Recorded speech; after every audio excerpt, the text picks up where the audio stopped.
Capítulo 7. Restrições alimentares. Porque do Senhor é a terra e a sua plenitude. 1 Coríntios 10, 26. Apesar de ter criado inicialmente, lá no Jardim do Éden, todo tipo de alimento para o ser humano, o Senhor também, desde o princípio, estabeleceu restrições. Foi o caso da árvore do conhecimento do bem e do mal. E o Senhor Deus ordenou ao homem: de toda a árvore do jardim você pode comer livremente, mas da árvore do conhecimento do bem e do mal você não deve comer, porque no dia em que dela comer, você certamente morrerá. Gênesis 2, 16, 17. Vale observar que, a princípio, não houve nenhuma instrução divina para que o homem comesse outra coisa a não ser vegetais. O consumo da carne de animais seria introduzido posteriormente, após o dilúvio, mas também seria introduzido combinado a restrições alimentares. Não se comeria o sangue dos animais dos quais os homens passariam a se alimentar. Tudo o que se move e vive servirá de alimento para vocês. Assim como lhes dei a erva verde, agora lhes dou todas as coisas. Carne, porém, com sua vida, isto é, com seu sangue, vocês não devem comer. Gênesis 9, 3, 4. Ou seja, desde sua criação, o ser humano foi orientado a ter a consciência de que não se deve comer de tudo. No Éden, ele podia comer ervas e frutos, mas havia restrição a uma árvore específica e seu fruto. Depois do dilúvio, foi introduzido o consumo de carne, mas a restrição ao sangue também foi claramente definida. Séculos adiante, Deus estabeleceria, através da lei concedida a Moisés, uma série de restrições alimentares, Levítico 11, 1 a 45, e concluiria essa enorme lista com a seguinte advertência: esta é a lei a respeito dos animais, das aves, de todo ser vivo que se move nas águas e de toda criatura que rasteja sobre o chão, para fazer diferença entre o impuro e o puro, e entre os animais que podem ser comidos e os animais que não podem ser comidos. Levítico 11, 46, 47. Foi por causa dessas determinações divinas que Daniel, na corte do rei da Babilônia, resolveu não se contaminar com as finas iguarias do rei, nem com o vinho que ele bebia. Por isso, pediu ao chefe dos eunucos que lhe permitisse não se contaminar. Daniel 1:8. Mais do que uma questão dietética, tratava-se de padrões que regiam também a vida espiritual. A revelação neotestamentária esclarece que não estamos mais debaixo dessas ordenanças. Paulo atestou que o fim da lei é Cristo, Romanos 10, 4. E que Cristo aboliu a lei dos mandamentos na forma de ordenanças, Efésios 2:15. O escritor de Hebreus explica que, quando se muda o sacerdócio, necessariamente muda também a lei, Hebreus 7:12. Com a alternância do sacerdócio levítico da antiga aliança para o sacerdócio de Jesus Cristo, a nova aliança, houve mudança de lei. Mudança de lei é diferente de cessação de lei. Ainda há lei, embora não seja a mesma que regia a vida dos santos do Antigo Testamento. Jesus afirmou que nos deu um novo mandamento, João 13:34. E Paulo sustentou e explicou claramente essa verdade, não estando sem lei para com Deus, mas debaixo da lei de Cristo, 1 Coríntios 9:21. E o questionamento a ser feito é: na nova lei, a de Cristo, há restrições alimentares? E a resposta é sim, elas ainda existem. Antes, porém, de delinear as atuais restrições, é necessário destacar a mudança das restrições antes impostas. Jesus ensinou que as impurezas na nova aliança não estão associadas aos alimentos que ingerimos, e sim aos diferentes tipos de comportamento contrários à lei divina, que podemos acalentar no coração. Jesus lhes disse: Então vocês também não entendem? Não compreendem que tudo que está fora da pessoa, entrando nela, não a pode contaminar, porque não entra no coração dela, mas no estômago e depois é eliminado? E assim Jesus considerou puros todos os alimentos e dizia: o que sai da pessoa, isso é o que a contamina, porque de dentro do coração das pessoas é que procedem os maus pensamentos, as imoralidades sexuais, os furtos, os homicídios, os adultérios, a avareza, as maldades, o engano, a libertinagem, a inveja, a blasfêmia, o orgulho, a falta de juízo. Todos estes males vêm de dentro e contaminam a pessoa. Marcos 7, 18, 23. Essa afirmação é incontestável e dispensa qualquer malabarismo de interpretações mirabolantes. Jesus considerou puros todos os alimentos. Ainda assim, até que houvesse clareza de entendimento sobre a mudança de lei, assunto largamente abordado e explicado por Paulo, esse novo entendimento foi difícil de digerir. Até mesmo o apóstolo Pedro, inicialmente, teve dificuldade para assimilar o fato. Viu o céu aberto e um objeto como se fosse um grande lençol que descia do céu e era baixado à terra pelas 4 pontas, contendo todo tipo de quadrúpedes, répteis da terra e aves do céu. E ouviu-se uma voz que se dirigia a ele: levante-se, Pedro, mate e coma. Mas Pedro respondeu: de modo nenhum, Senhor, porque nunca comi nada que fosse impuro ou imundo. Pela segunda vez, a voz lhe falou: não considere impuro aquilo que Deus purificou. Atos 10, 11 e 15. Essa passagem isolada não determina que Deus tenha tornado puro os alimentos anteriormente declarados impuros. Mas, combinada à clareza dos demais textos que sustentam isso, ela se torna um excelente adicional dessa compreensão. Afinal de contas, embora em sua essência a visão visasse levar Pedro a não considerar os gentios, a quem ele estava na iminência de ser conduzido pelo próprio Senhor para lhes pregar o Evangelho, impuros, e anteriormente pela lei mosaica, assim eles eram considerados. É evidente que Deus não se contradiz, não mandaria o apóstolo fazer algo pecaminoso, nem mesmo em uma visão. Assim como a mudança de lei removeu a impureza do contato com os gentios, também removeu a impureza dos alimentos. Cristo, o novo sacerdote e legislador, considerou todos os alimentos puros, que é exatamente o oposto de impuros. Por que Pedro considerava alguns daqueles alimentos impuros? Porque conhecia bem a lei mosaica e havia pautado toda a sua vida por ela, fosse na questão dos alimentos ou na do convívio com os gentios.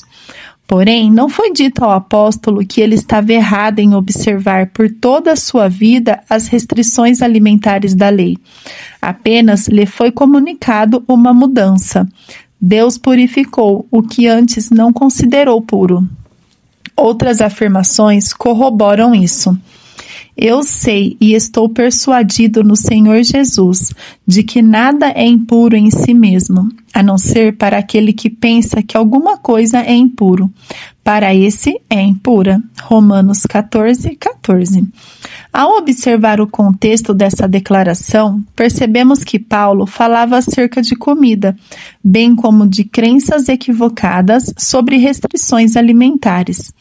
Um apóstolo havia declarado: um crê que pode comer de tudo, mas quem é fraco na fé, come legumes. Romanos 14, 2. Embora seu ensino ajudasse os mais maduros a não julgar nem discutir opiniões com os fracos na fé, é evidente que Paulo tomou partido quando, em contraponto com a afirmação dos que creem poder comer de tudo, algo que ele sequer insinuou estar errado, ele ainda adjetiva os que acreditavam não ser permitido, pela palavra de Deus, comer de tudo como fracos na fé. A instrução dada aos crentes de Corinto também é clara e dispensa comentários ou interpretações. Comam de tudo o que se vende no mercado, sem questionamento algum por motivo de consciência, porque do Senhor é a terra e a sua plenitude. 1 Coríntios 10, 25, 26. Paulo também abordou o assunto na carta a Timóteo, seu discípulo, com a seguinte instrução: Ora, o Espírito afirma expressamente que nos últimos tempos alguns apostatarão da fé, por obedecerem a espíritos enganadores e a ensinos de demônios, pela hipocrisia dos que falam mentiras e que têm a consciência cauterizada, que proíbem o casamento e exigem abstinência de alimentos que Deus criou para serem recebidos com gratidão pelos que creem e conhecem a verdade. Pois tudo o que Deus criou é bom, e se recebido com gratidão, nada é recusável, porque é santificado pela palavra de Deus e pela oração. 1 Timóteo 4, 1-5. Observe que a apostasia começa com a obediência a espíritos enganadores e doutrinas de demônios. Como isso alcança alguns cristãos? Não se trata de aparições demoníacas, mas de um ensino corrompido, propagado e difundido por meio de pessoas que se encontram dentro das igrejas. É por isso que a sã doutrina é tão importante e necessária. Aqueles que exigem abstinência de alimentos que Deus criou para serem recebidos com gratidão pelos que creem e conhecem a verdade, estão falando uma mentira. Os que conhecem a verdade, por sua vez, sabem que as restrições alimentares da antiga aliança prescreveram. A Escritura é clara. Tudo o que Deus criou é bom, e se recebido com gratidão, nada é recusável. Tudo é bom, nada é recusável, simples assim. Não se deixem levar por doutrinas diferentes e estranhas, porque o que vale é ter o coração confirmado com graça e não com alimentos, que nunca trouxeram proveito aos que se preocupam com isso. Hebreus 13, 9. As restrições alimentares da lei foram descontinuadas, indubitavelmente. As instruções da nova aliança são claras a esse respeito, pois não passam de ordenanças da carne, baseadas somente em comidas, bebidas e diversas cerimônias de purificação, impostas até o tempo oportuno de reforma. Hebreus 9:10.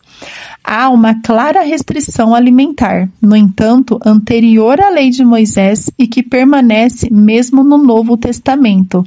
É a ingestão do sangue. Ingestão de sangue.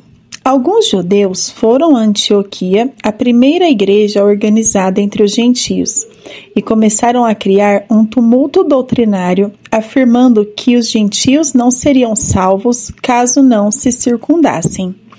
A Bíblia relata que, tendo surgido um conflito e grande discussão de Paulo e Barnabé com eles, foi resolvido que esses dois e mais alguns fossem a Jerusalém, aos apóstolos e presbíteros, para tratar desta questão. Atos 15, 2.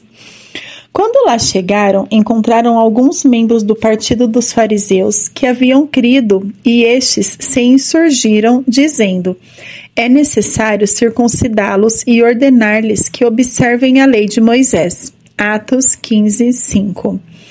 Então, os apóstolos e os presbíteros se reuniram para examinar a questão, o que gerou grande debate. Atos 15, 7.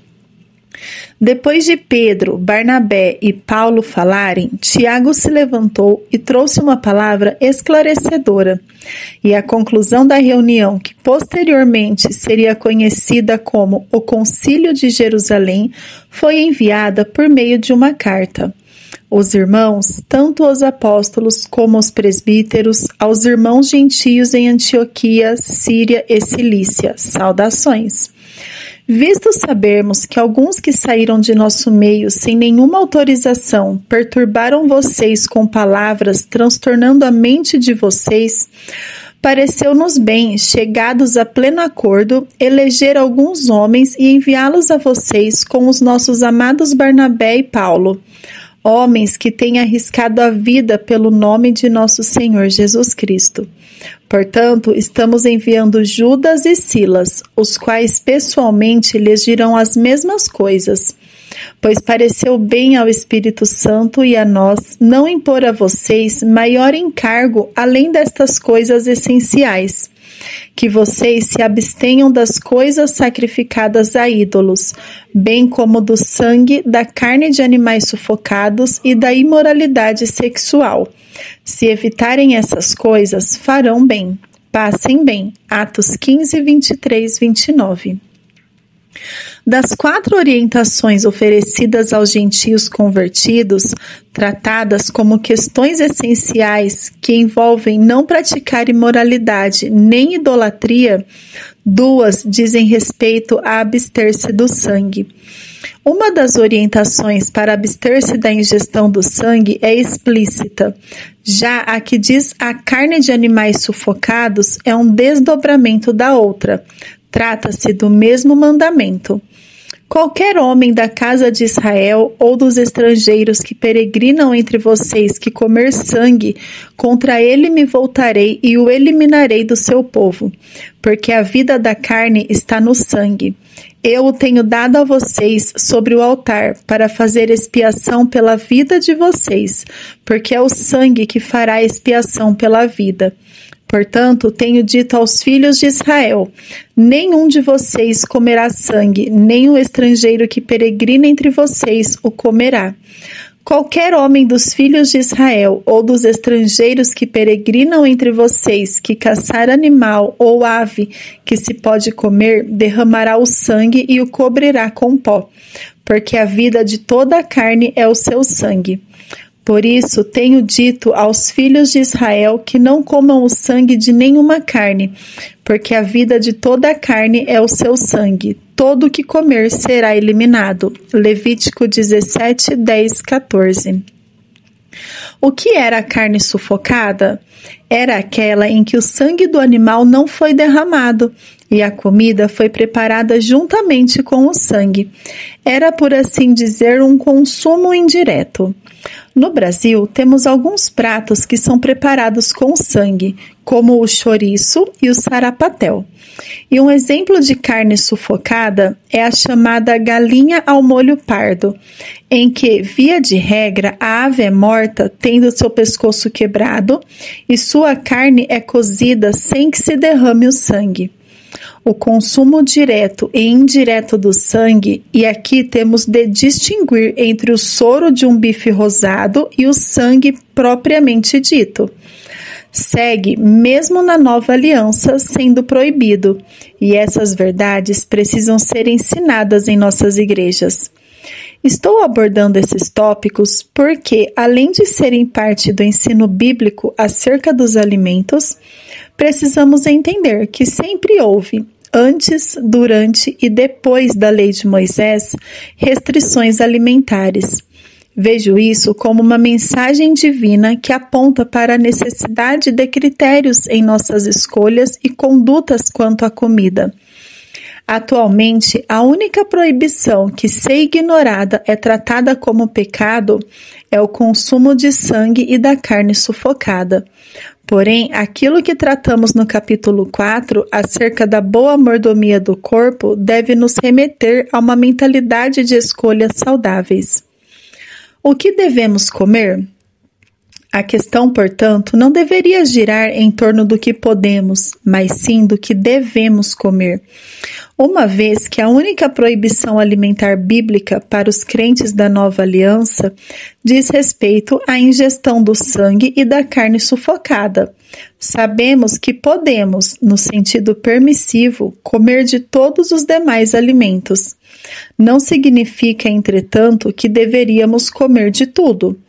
De vez em quando, alguém me questiona: você está dizendo que o consumo de uma alimentação errada vai me impedir de ir para o céu? Gosto de responder com uma frase que ouvi de alguém: de jeito nenhum, mas talvez esse tipo de alimentação leve você mais cedo para lá. Alguns acreditam que o que precisam para abandonar o consumo de todo tipo de junk food, trocando-o por escolhas mais saudáveis, é que coloquemos um rótulo de pecaminoso nesses alimentos. De acordo com a sã doutrina, não posso fazer isso. Esse rótulo cabe apenas ao sangue e à carne sufocada. No entanto, não podemos ignorar o que Paulo ensinou acerca da abstinência praticada em nome do amor aos de consciência mais fraca, Romanos 14, 15 e 21. Ou seja, às vezes alguns pecam não pelo que fazem, mas como o fazem. Ainda assim, o que às vezes sinto vontade de fazer, munido de dados e mais dados de pesquisas científicas, é colocar um rótulo que denuncie a estupidez das escolhas de muitos. Nosso alto consumo de comidas industrializadas, processadas, associado a um estilo de vida altamente destrutivo ao corpo, certamente cobrará a conta. Ouvi o Dr. Aldrin Marshall afirmar certa ocasião que, quanto maior é o prazo de validade de um alimento, menor é o prazo de vida de quem o consome. Você tem noção de quanto dano e intoxicação o consumo de corantes, conservantes e outros inúmeros produtos químicos adicionados a nossos alimentos produzem em nosso corpo? Falando dos alimentos, o apóstolo Paulo asseverou que tudo o que Deus criou é bom, 1 Timóteo 4:4. Portanto, o foco alimentar bíblico é aquilo que Deus criou. Isso envolve basicamente, como já apontado, o consumo de alimentos vegetais e animais. Cabe observar, no entanto, que os alimentos em sua forma original, sejam os vegetais ou animais, não carregavam a carga tóxica de hoje em dia. Insumos agrícolas que basicamente estão repletos de veneno e dos mais variados produtos químicos fazem que o alimento atual, mesmo o que é considerado natural, esteja bem distante do padrão saudável da antiguidade. Acrescente-se a isso a era dos transgênicos, alimentos geneticamente modificados. E a coisa só piora. Por isso, aliás, o trigo de hoje, diferentemente da antiguidade, traz consigo uma carga de glúten que tem acarretado muitos problemas à saúde. Medicamentos, hormônios e outros produtos nocivos nas rações alteraram significativamente a qualidade dos diversos tipos de carne que consumimos hoje em dia. Isso tem remetido os que se preocupam com a saúde, que é profundamente afetada pelo que se come, a investir cada vez mais em alimentos orgânicos. Usando o bom senso. Se a escolha dos alimentos criados por Deus já é atualmente um desafio para preservar a saúde, o que dizer do alto consumo de alimentos artificiais? Nossa cultura moderna de alimentos industrializados, processados, sobrecarregados de trigo e açúcar, repletos de conservantes, saborizantes, aromatizantes, corantes e tantos outros produtos químicos está nos levando pela contramão do bom funcionamento do corpo. Devemos, portanto, apelar ao bom senso, mesmo não dispondo hoje de uma lista bíblica de alimentos proibidos. Por que razão nós, os evangélicos, de forma geral, somos tão contrários ao fumo? Não há nenhum versículo da Bíblia contendo a proibição "não fumarás". Não significa, entretanto, que não tenhamos um entendimento bíblico sobre o assunto. O que precisamos nesse caso é observar as declarações bíblicas relacionadas ao tema. Consideremos então alguns desses princípios. 1. O fato de ser prejudicial à saúde.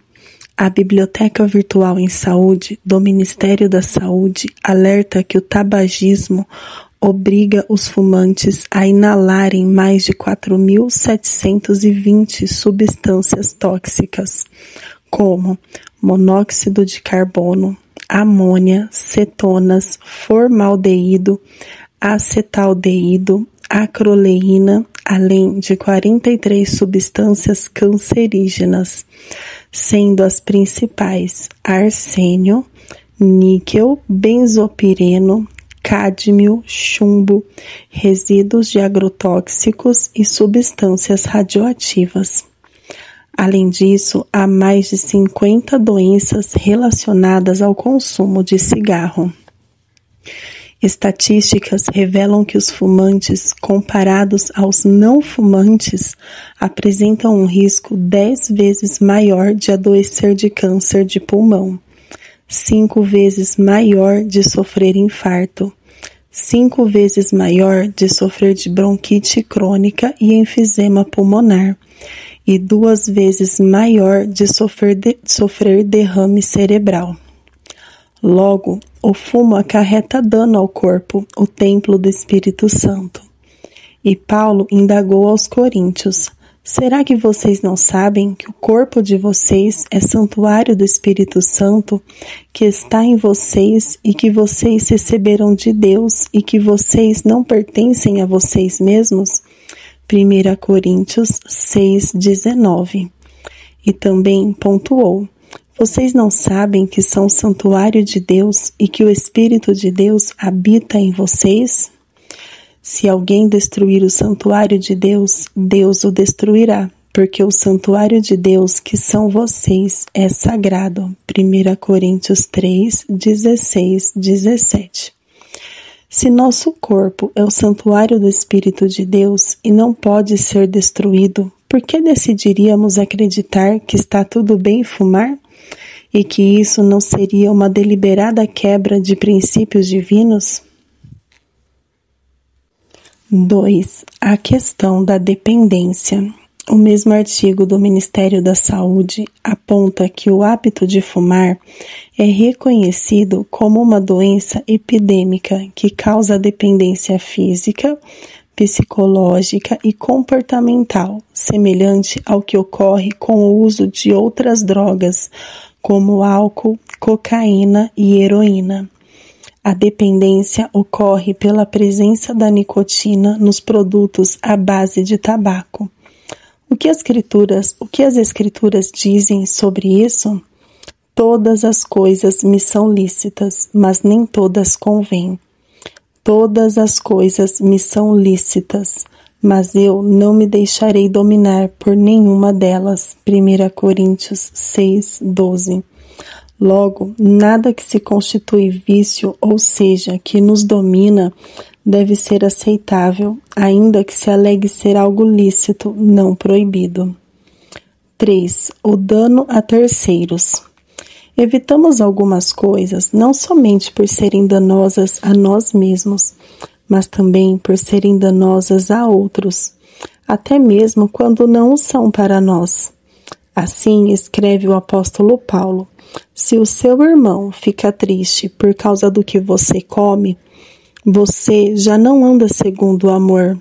Não faça perecer por causa daquilo que você come aquele por quem Cristo morreu.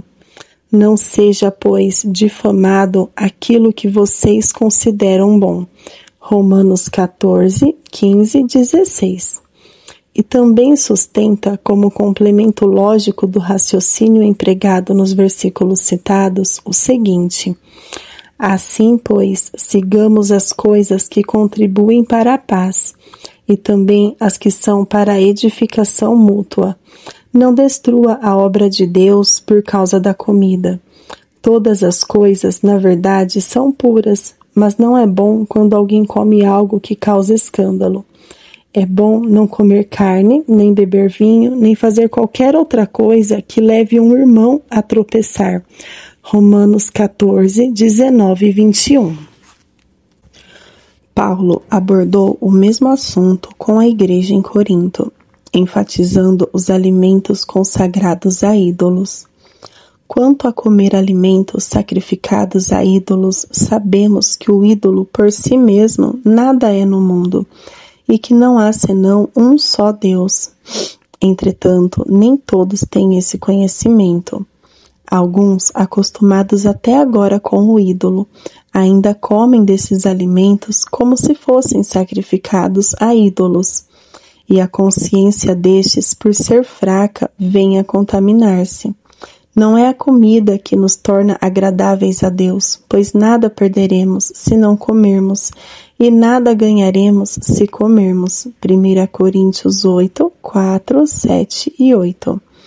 O apóstolo pontuou que a comida sacrificada a ídolos não é em si mesma condenável, mas lembrou que em alguns casos, como para os fracos na fé, ela pode ser vista como tal.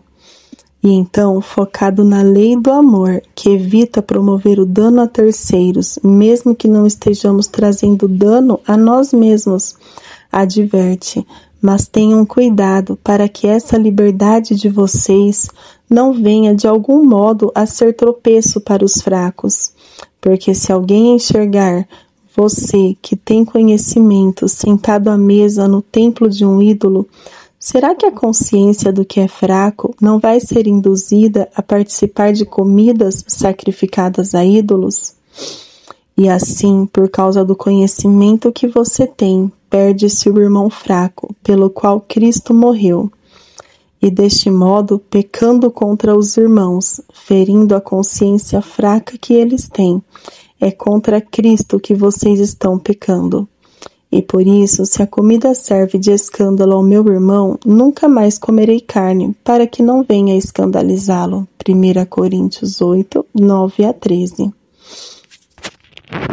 O fumo oferece dano a terceiros? Sim, de duas formas. Além do mau testemunho prejudicial a quem toma ciência de um cristão preso ao vício do cigarro, ainda temos o chamado fumo passivo.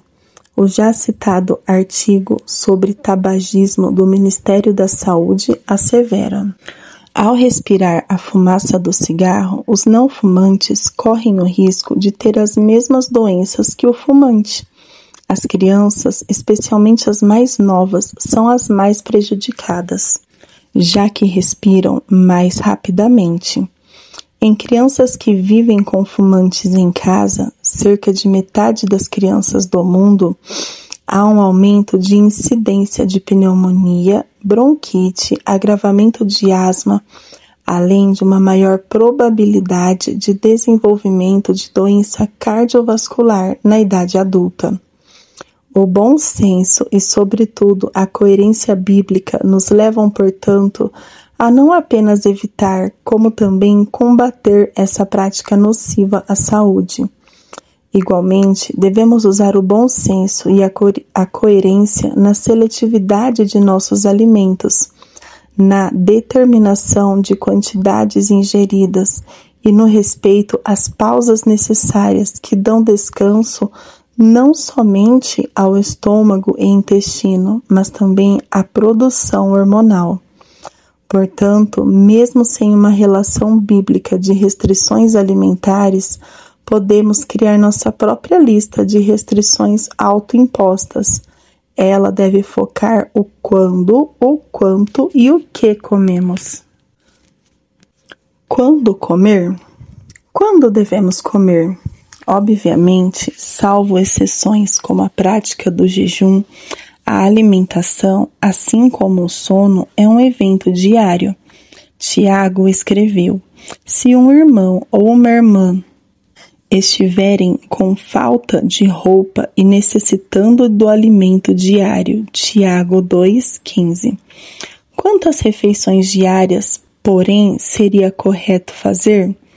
Que intervalos devem ser respeitados entre os períodos de alimentação? O fato é que a palavra de Deus não estabelece os horários de alimentação, embora nos deixe o registro de como as pessoas cujas histórias estão registradas no livro sagrado comiam. E, nesses registros, encontramos 3 refeições principais: o desjejum, o almoço e a ceia ou jantar. Encontramos, aliás, exemplos de Jesus fazendo cada uma dessas 3 refeições. Desjejum. A Bíblia registra pessoas comendo logo ao amanhecer. Um desses exemplos envolve Cristo e os discípulos. Ao romper o dia, Jesus estava na praia, mas os discípulos não reconheceram que era ele.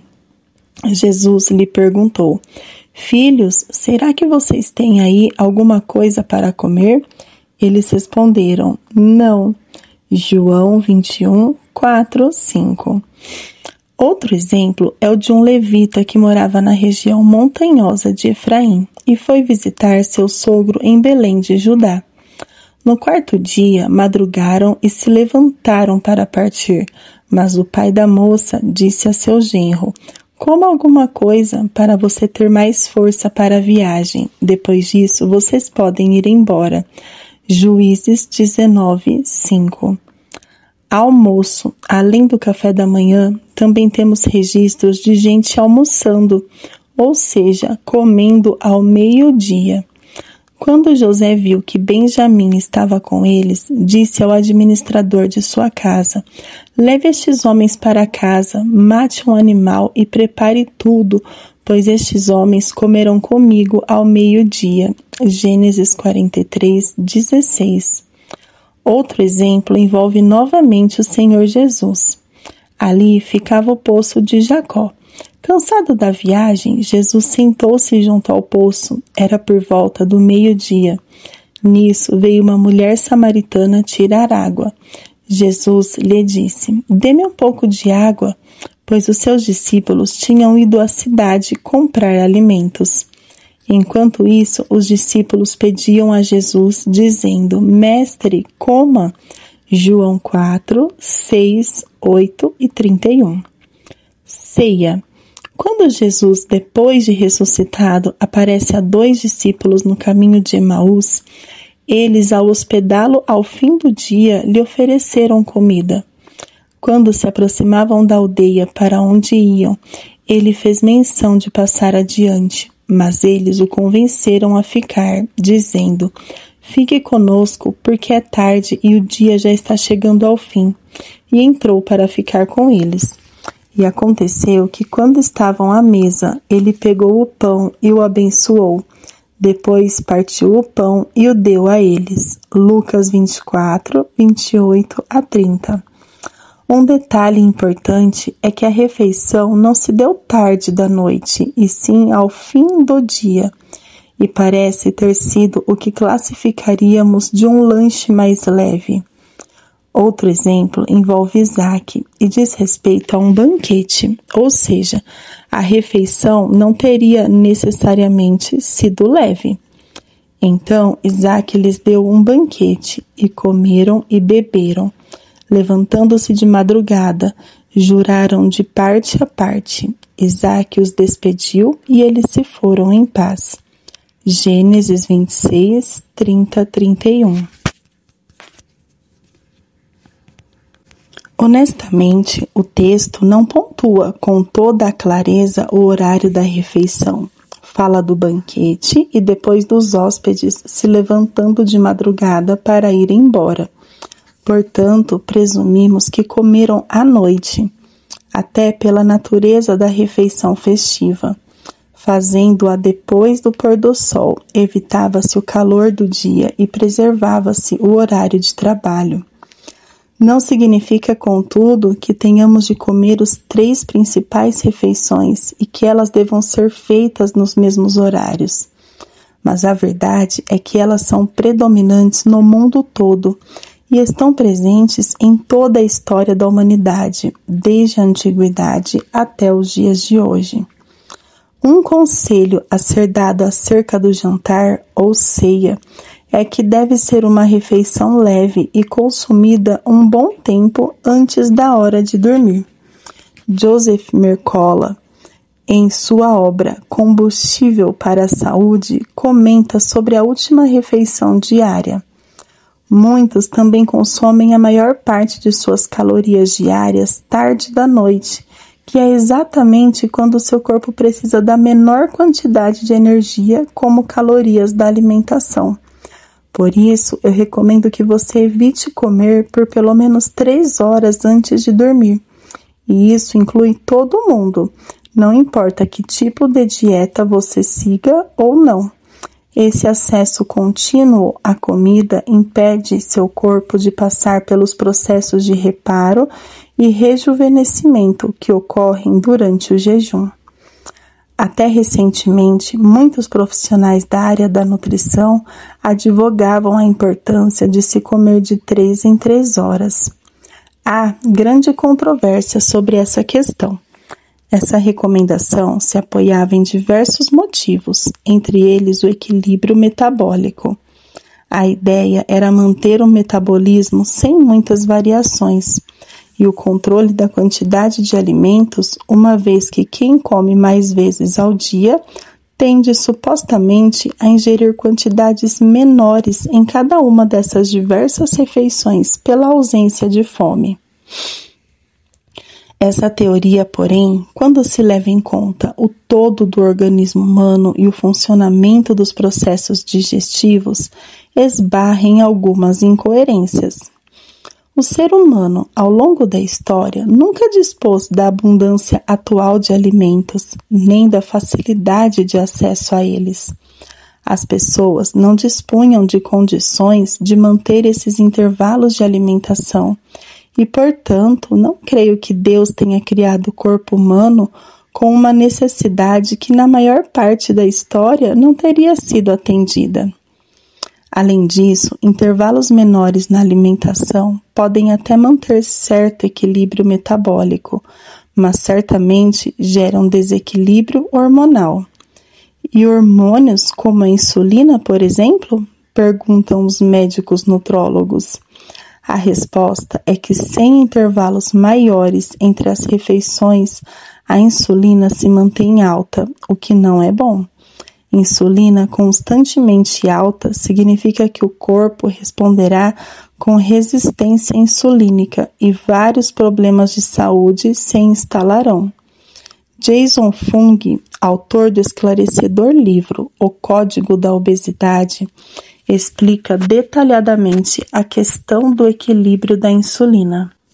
A insulina é um regulador-chave do metabolismo energético e é um dos hormônios fundamentais que promovem a acumulação e o armazenamento de gordura. A insulina facilita a absorção de glicose nas células para a obtenção de energia. Sem insulina suficiente, a glicose se acumula na corrente sanguínea. A diabetes tipo 1 resulta da destruição autoimune no pâncreas das células produtoras de insulina, o que consequentemente baixa sensivelmente os níveis de insulina. Quando comemos, os carboidratos ingeridos causam um aumento da glicose disponível a uma quantidade maior do que a necessária.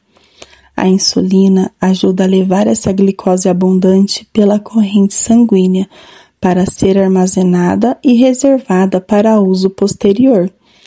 Nós armazenamos essa glicose transformando-a no fígado em glicogênio, um processo conhecido como glicogênese. Gênesis quer dizer criação de, portanto, esse termo significa criação de glicogênio. As moléculas de glicose são concatenadas em cadeias longas para formar o glicogênio. A insulina é o principal estímulo da glicogênese. Podemos converter a glicose em glicogênio e esse de volta em glicose com muita facilidade. Mas o fígado tem um espaço de armazenamento limitado para o glicogênio. Uma vez preenchido esse espaço, os carboidratos em excessos serão transformados em gordura, um processo chamado neolipogênese, ou seja, criar gordura de novo.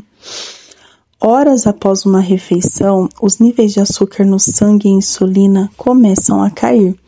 Há menos glicose disponível para ser usada pelos músculos, pelo cérebro e por outros órgãos. O fígado começa a decompor o glicogênio em glicose para liberá-la na circulação geral, com o objetivo de gerar energia. O processo reverso de armazenamento de glicogênio Em geral, isso acontece de madrugada, se assumirmos que você não come nesse horário. O glicogênio é liberado com facilidade, mas seu suprimento é limitado. Durante um curto período de jejum significa que você não come nada. Seu corpo possui glicogênio disponível em quantidade suficiente para operar. Durante um jejum prolongado, seu corpo pode criar nova glicose a partir de suas reservas de gordura, um processo chamado gliconeogênese, criação de novos açúcares. A gordura é queimada para liberar energia, a qual é então enviada para o corpo, o processo reverso de armazenamento de gordura.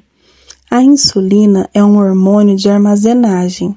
A ampla ingestão de alimentos leva à liberação da insulina. A insulina, em seguida, ativa o armazenamento de açúcar e gordura. Quando não há ingestão de alimentos, os níveis de insulina caem e a queima de açúcar e gordura é ativada. Esse processo acontece todos os dias. Normalmente, esse sistema bem projetado e equilibrado mantém-se sob controle. Nós comemos, a insulina aumenta. Então, nós armazenamos energia em forma de glicogênio e gordura. Nós ficamos sem comer, a insulina baixa e usamos nossa energia armazenada. Enquanto nossos períodos de alimentação e jejum estiverem em equilíbrio, esse sistema se manterá equilibrado. No caso de tomarmos o café da manhã às 7 horas e terminarmos de jantar às 19 horas, as 12 horas de alimentação equilibram as 12 horas de jejum. O que esse entendimento tem a ver com os intervalos entre as refeições? A verdade é que, cientificamente falando, não precisamos comer mais do que as 3 refeições, e que os períodos de jejum entre a última refeição de um dia e a próxima do dia seguinte deveriam respeitar um intervalo de no mínimo 12 horas. Evite beliscar entre as refeições. Além da questão insulínica já explicada, reduzir refeições pode significar também redução calórica. Uma conta interessante que devemos fazer é a soma desses lanchinhos ao longo do ano. Cal Dreisler e Mary Ehrman, no livro Comece Hoje a Perder Peso, questionam: você sabia que as 300 calorias acrescentadas diariamente pelo lanche aumentarão seu consumo energético em aproximadamente 110 mil calorias em um ano? Isso é uma quantidade enorme de sobrepeso provocado por um pequeno e inofensivo lanche. Adotei isso como padrão alimentar há um tempo. Raramente como com menos de 12 horas de intervalo de um dia para o outro.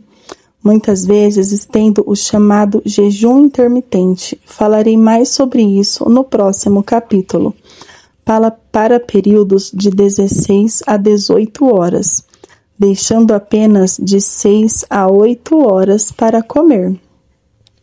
Isso se tornou um hábito quando deixei de tomar o café da manhã e concentrei as refeições no almoço, um bom almoço de preferência, e em um lanche mais leve ao anoitecer. O Dr. Mercola afirma que esse acesso contínuo à comida impede seu corpo de passar pelos processos de reparo e rejuvenescimento que ocorrem durante o jejum. Evidentemente, estou apresentando algo que merece ser classificado como conselho e não como doutrina. Alguns preferem evitar comer sempre que não sentem fome, mas a dificuldade com isso tem a ver com as rotinas necessárias ao corpo. Quanto comer?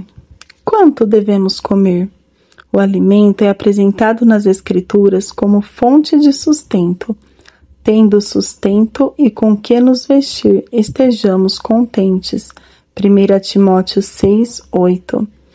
No capítulo anterior, contudo, vimos que a comida não é somente fonte de sustento, mas também de prazer.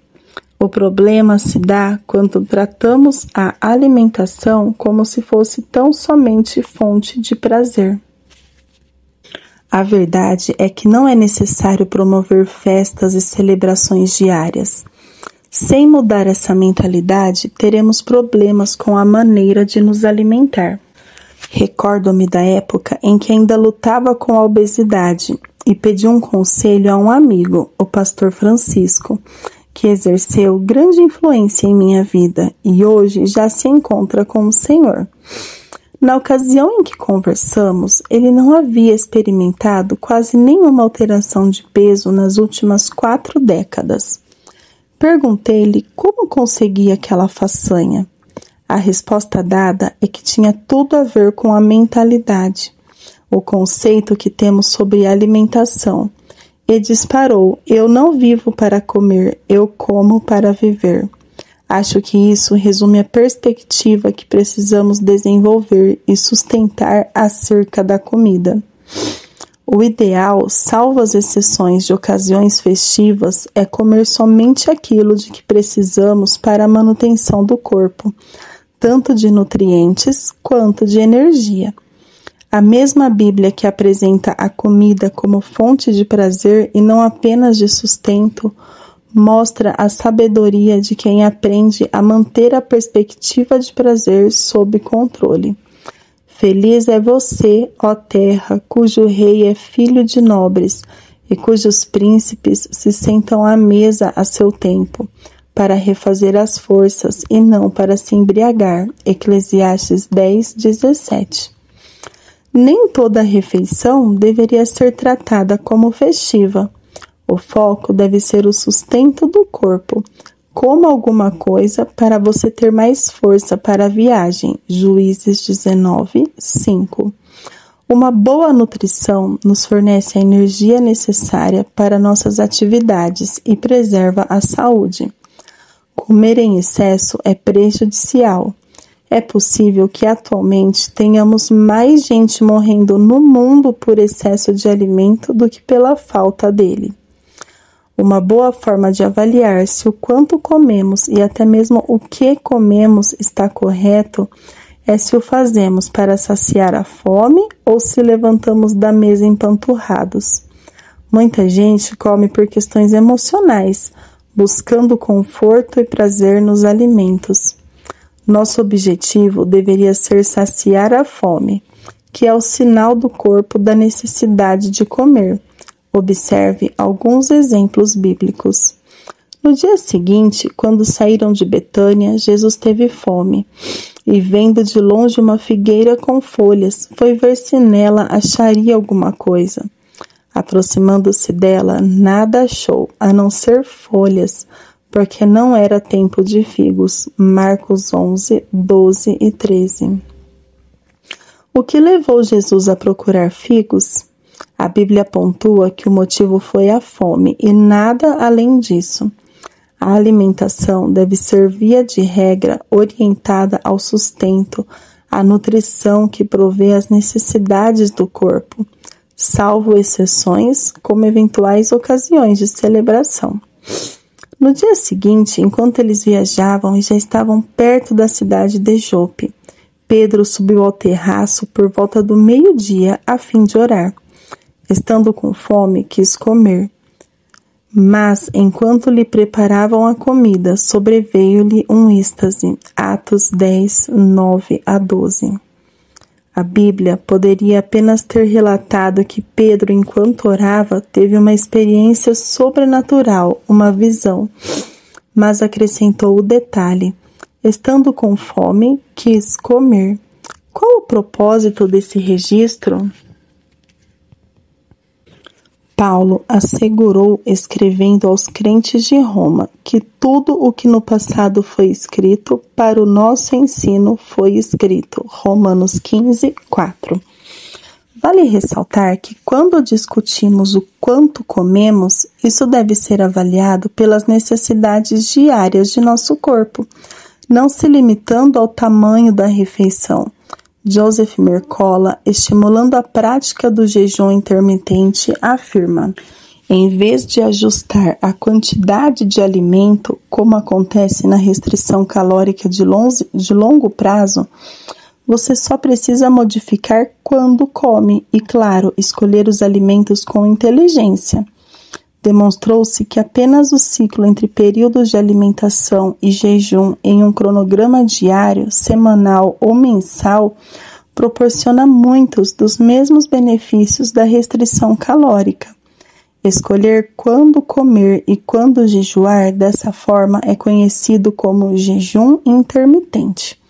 Como observa meu colega e defensor do jejum, o Dr. Dan Pompa, não coma uma menor quantidade, coma menos vezes. Além de avaliar se estamos comendo mais do que o necessário pelo estado de nosso estômago quando levantamos da mesa, também devemos levar em conta a questão do peso. Quilos excedentes são um indicativo, ainda que haja outras questões de saúde envolvidas, de que necessitamos de mudança em nossa alimentação, seja a quantidade ou a qualidade dos alimentos que ingerimos. Aliás, o que comer é o próximo assunto. Quais alimentos evitar? Os alimentos devem ser divididos em pelo menos 2 grupos básicos, os saudáveis e os não saudáveis. Os não saudáveis são aqueles compostos pelo grupo dos que apresentam naturalmente propriedades que não produzirão boa resposta em nosso organismo, que tenham muitas toxinas ou mesmo os industrializados e processados, que obviamente também estão poluídos pela química de conservantes, corantes, saborizantes e aromatizantes. Há um episódio narrado nas Escrituras que me faz refletir sobre a qualidade dos alimentos que temos escolhido ingerir. Eliseu voltou para Gilgal, havia fome naquela terra. Quando os discípulos dos profetas estavam sentados diante dele, Eliseu disse ao seu servo: "Põe a panela grande no fogo e faça um cozido para os discípulos dos profetas." Então um deles saiu para o campo, a fim de apanhar ervas. Ele achou uma trepadeira silvestre e, colhendo os frutos, encheu com a sua capa com eles. Voltou para casa, cortou os frutos em pedaços e os pôs na panela, mesmo sem saber o que eram. Depois deram de comer aos homens. Enquanto comiam do cozido, gritaram: "Morte na panela, ó homem de Deus!" E não puderam comer. Mas Eliseu disse: "Tragam farinha." Ele a colocou na panela e disse: "Sirva as pessoas para que comam." E já não havia mal nenhum na panela. 2 Reis 4, 38-41. O que era essa morte na panela? O fruto colhido para fazer aquele cozido era certamente tóxico. Não penso que o livro sagrado registre o grito "morte na panela" apenas como força de expressão. Warren Wiersbe especula: quais foram as evidências de que a comida estava envenenada? Talvez o primeiro indício tenha sido o gosto amargo na panela, e é possível que os homens tenham sentido dor de estômago e náuseas.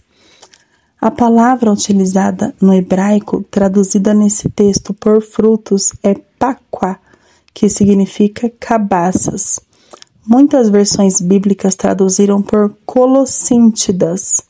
F. Bruce comenta: pensam os estudiosos que essa trepadeira tenha sido a Citrullus colocynthus, uma fruta amarela com poderes laxantes. O grito "morte na panela", verso 14, pode não ter sido nada mais do que um despreocupado "estão nos envenenando". Matthew Henry aponta: alguns pensam que fosse conquítida, uma erva extremamente catártica e se não atenuada, perigosa. Russell Champlin apresenta um comentário semelhante.